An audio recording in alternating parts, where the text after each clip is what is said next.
Saviez-vous qu'en quelques secondes, une seule arme peut anéantir une ville entière, voire changer le cours de l'histoire? Depuis plus de 70 ans, les grandes puissances rivalisent pour développer des armes capables de dissuader leurs ennemis ou de raser des territoires. Mais parmi toutes ces armes de destruction massive, lesquelles détiennent le triste record de puissance? Bienvenue sur Fil Rouge, je suis Quentin et aujourd'hui on s'attaque à un sujet fascinant, les 5 bombes nucléaires les plus puissantes jamais créées par l'homme.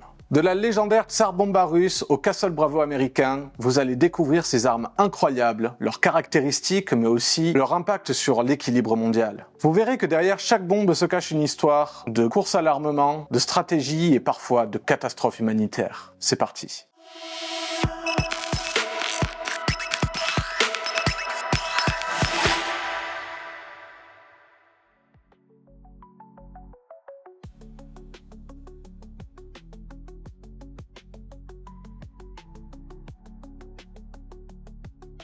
Impossible de parler des bombes nucléaires sans commencer par la plus puissante jamais testée, la Tsar Bomba. Conçue par l'Union soviétique en pleine guerre froide, cette bombe thermonucléaire a été testée le 30 octobre 1961 au-dessus de l'archipel de la Nouvelle-Zambie, au nord de la Russie. Avec une puissance de 57 mégatonnes, la Tsar Bomba était près de 3800 fois plus destructrice que Little Boy. Lors de son explosion, elle a généré une boule de feu de 8 km de diamètre et un champignon nucléaire atteignant 64 km de haut, visible à plus de 1000 km. Ce monstre aurait pu être encore plus destructeur. Ses concepteurs avaient prévu une puissance maximale de 100 mégatonnes, mais ils ont volontairement réduit sa charge pour limiter les retombées radioactives. Cette bombe n'a jamais été utilisée en combat, mais elle reste un symbole de la course aux armements entre les États-Unis et l'URSS, où chaque camp cherchait à prouver qu'il possédait l'arme ultime.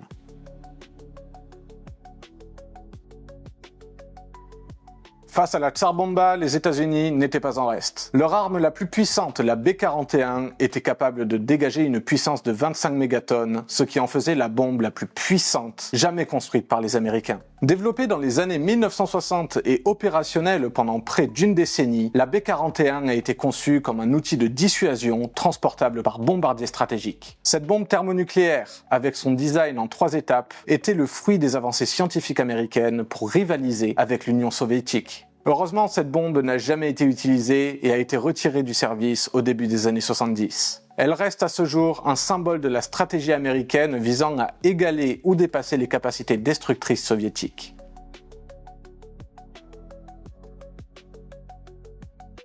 Le 1er mars 1954, les États-Unis testent une bombe thermonucléaire sur l'atoll de Bikini dans le Pacifique. Ce test, nommé Castle Bravo, devait initialement produire une explosion de 6 mégatonnes. Mais à cause d'une erreur de calcul sur les matériaux utilisés, la puissance dégagée a atteint 15 mégatonnes, soit plus de 2 fois la puissance prévue. L'explosion a provoqué une véritable catastrophe environnementale. Les îles voisines, comme Rongelap et Utirik, ont été gravement contaminées par les retombées radioactives, exposant des centaines de personnes à des doses mortelles. Même un bateau de pêche japonais, le Lucky Dragon 5, a été irradié, causant une crise diplomatique. Ce test a marqué les esprits et contribué à une prise de conscience internationale des dangers des essais nucléaires.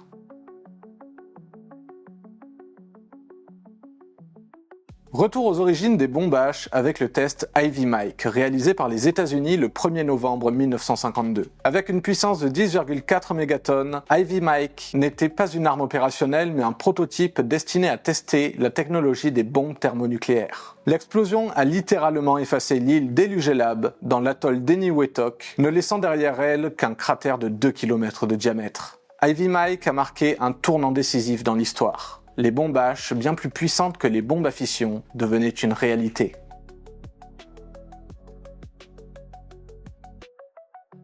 Enfin, terminons avec une version encore plus terrifiante de la Tsar Bomba, celle qui n'a jamais été testée. Conçue pour atteindre une puissance maximale de 100 mégatonnes, cette bombe aurait libéré une énergie si colossale qu'elle aurait eu des conséquences désastreuses à l'échelle planétaire. Cependant, l'Union soviétique a jugé ce projet peu réaliste. Une telle bombe aurait été difficile à transporter et ses retombées radioactives auraient touché le monde entier, y compris la Russie. Même si elle n'a jamais vu le jour, elle symbolise les limites de la course à l'armement nucléaire, où la puissance finit toujours par dépasser l'intérêt stratégique.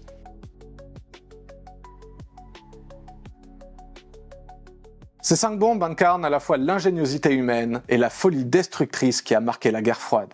Si elles n'ont jamais été utilisées en combat, leur existence a façonné la géopolitique mondiale et l'équilibre fragile de la dissuasion nucléaire. Et si jamais vous vous posez la question, non. Sarmat, plus connu sous le nom de Satan II, n'est pas dans ce classement, bien que sa puissance défie la Tsar Bomba. La raison en est simple, ce n'est pas une bombe nucléaire ou thermonucléaire, mais un missile balistique intercontinental ou ICBM. Pour comprendre simplement la différence entre ces deux notions, souvent associées à l'armement nucléaire, comprenez que la bombe est une arme autonome et que l'ICBM est un véhicule qui transporte plusieurs ogives nucléaires en suivant une trajectoire balistique. En d'autres termes, l'une est une bombe, l'autre un transporteur de charges explosives. Alors que penser de tout cela? Ces armes doivent-elles être complètement éliminées pour garantir la sécurité mondiale, ou bien leur existence est-elle une garantie de paix? Dites-nous ce que vous en pensez dans les commentaires. On se retrouve mardi prochain à midi pour une nouvelle analyse géopolitique sur Fil Rouge.